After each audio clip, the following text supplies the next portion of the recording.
দর্শক, আইপিএল 2026-এ কি আজ বড় কোনো অঘটন ঘটতে যাচ্ছে? একদিকে আজিঙ্কা রাহানের কলকাতা নাইট রাইডার্স, অন্যদিকে লখনউয়ের শক্তিশালী বাহিনী। কিন্তু মাঠের লড়াইয়ের আগেই টিয়া পাখি আজ এমন এক ভবিষ্যৎবাণী করেছে যা শুনলে আপনি চমকে উঠবেন। কি সেই ভবিষ্যৎবাণী? কেকেআর কি পারবে তাদের জয়ের ধারা বজায় রাখতে, নাকি লখনউ আজ ইডেনের দখল নেবে? সব উত্তর পাবেন আজকের এই বিশেষ ভিডিওতে, তাই এক সেকেন্ডও মিস করবেন না।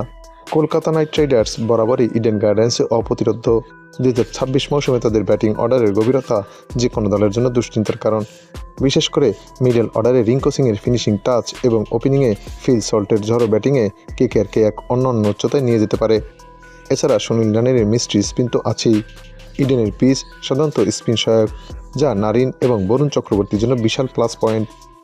অন্যদিকে লখনউ সুপার জায়ান্টস তাদের ভারসাম্যপূর্ণ দলের জন্য পরিচিত। তাদের টপ অর্ডার যদি একবার দাঁড়িয়ে যায়, তবে বিশাল স্কোর করা তাদের জন্য সময়ের ব্যাপার। লখনউয়ের বোলিং অ্যাটাকে গতির অভাব নেই, যা কেকেআরের ব্যাটসম্যানদের পরীক্ষা নিতে প্রস্তুত। বিশেষ করে ডেথ ওভারে তাদের মিতব্যয়ী বোলিং কেকেআরের রান রেট আটকে দিতে পারে।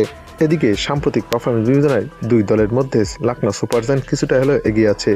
কেননা সর্বশেষ 5 বারের দেখায় 3 বার লখনউ সুপার জায়ান্টস এবং কলকাতা নাইট রাইডার্স মাত্র 2 বার জিততে পেরেছে।